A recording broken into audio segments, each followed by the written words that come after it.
ce qui paraît être le lien amoureux s'établit sur des bases, je vais dire, quasiment en partie physiologiques, hein, dans la séduction amoureuse, dans un but de procréation, et puis une attirance donc physique, et puis sur quelque chose qui est de l'ordre d'affectif, du coup de foudre.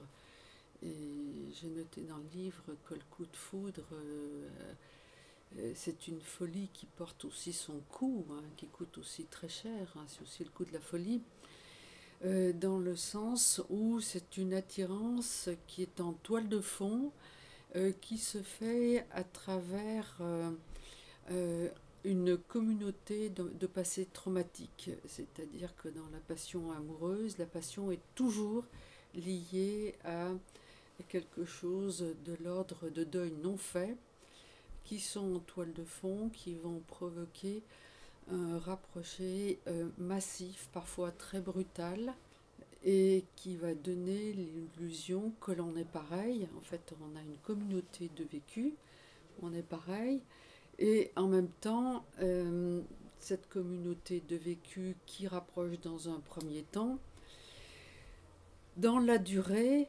va se retrouver un poids, c'est quelque chose de clivé, de non élaboré, de clivé, qui est en toile de fond, où les deux partenaires ne sont pas conscients de ce qui les a rapprochés inconsciemment. Dans la durée, le conjoint, enfin le compagnon ou la compagne ne va pas pouvoir faire en sorte que l'autre dépasse. Donc il y a un reproche fondamental qui va être fait à l'autre.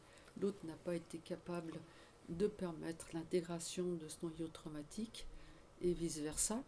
Et au contraire, ça va installer quelque chose de l'ordre de la violence, puisque ça reste clivé des deux côtés, de l'ordre de la crise, de la violence et de la destructivité. Il y a un mouvement après la passion amoureuse, il y a, il y a les processus progressifs de désidéalisation et de désillusion, parce que l'autre ne parvient pas à guérir, ne parvient pas à aider à intégrer l'autre, le compagnon. Hein. Il n'y a que dans un cheminement thérapeutique que, par un conseil conjugal, par un thérapeute, que cette intégration peut se faire et peut venir à la conscience. Le conjoint ne peut pas être un thérapeute. L'amour, c'est quelque chose qui s'établit, qui doit se transformer en un lien. Un lien, et le lien, ça se construit justement, je veux dire, par recommodage, dans la durée, jour après jour. Le lien se construit au fil du temps. C'est un édifice, pierre après pierre, qui va permettre de créer des murs protecteurs pour le couple, mais aussi pour la famille, pour les suivants. C'est un lien qui peut durer au-delà de la mort et qui peut même se transmettre aux générations suivantes. La dépendance prend une forme très matérielle, très concrète, avec le vieillissement. Là, je parle comme clinicien qui travaille avec des couples âgés depuis plusieurs dizaines d'années. La dépendance est une question importante, soit la dépendance vécue, installée, soit la dépendance redoutée. Et ce qui m'est apparu en travaillant sur cette notion pour cet ouvrage, c'est que, pour dire les choses d'une formule, cette dépendance tardive reproduit euh, largement la dépendance de l'état amoureux. Ça peut paraître paradoxal que le couple âgé, voire très âgé, se retrouve dans des dynamiques comparables à celles de la passion amoureuse, comme Marguerite vient d'en parler. Et pourtant, c'est ce qu'on constate dans la clinique,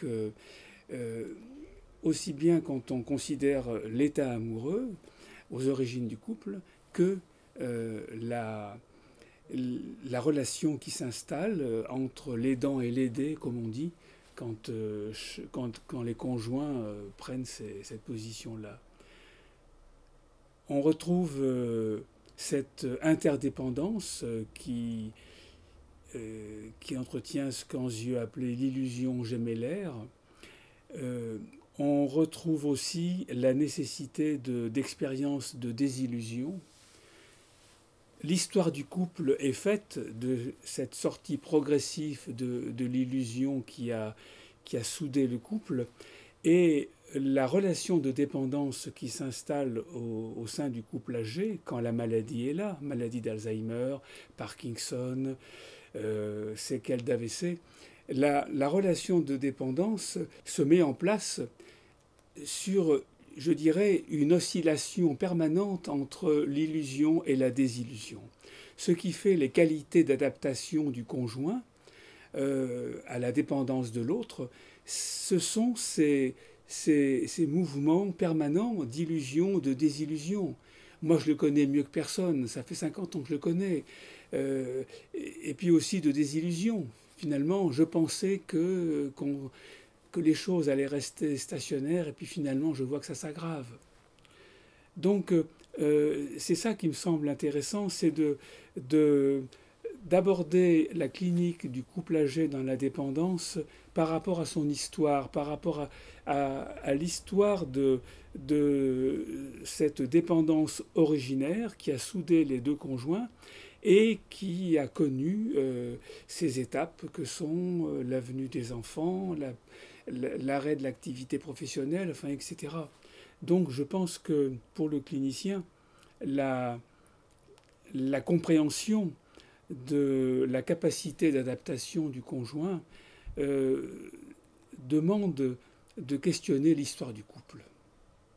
Et la prise en charge de ces couples, je pense, repose largement sur l'intégration de leur histoire. Marguerite a évoqué le film Amour. Je pense que la leçon du film, c'est bien de montrer que dans certaines expériences traumatiques, le couple livré à lui-même, le couple enfermé dans sa dépendance, comme on le voit très fréquemment, et pas seulement dans ce film, mais le film reflète l'expérience quotidienne de la clinique, eh bien, livré à lui-même, le couple est livré à la violence. Et s'il n'y a pas quelqu'un de l'extérieur qui vient ranimer la composante amoureuse du lien, la violence, la destructivité finit par l'emporter. Moi, je dirais que cette prise en charge, encore une fois, dans certains cas, elle est indispensable. Et nous autres cliniciens savons bien la difficulté qu'il y a à faire accepter une aide extérieure. À partir du moment où l'intervention extérieure est acceptée, c'est gagné. J'aimerais que nous dédications cette petite vidéo à quelqu'un, à Francis Pache et Maria Pache, qui était un couple vieillissant, âgé, qui m'a beaucoup marqué, et je crois aussi Pierre aussi, puis aussi à Jean-Pierre et Maud Charcosset, décédés très récemment dans un accident.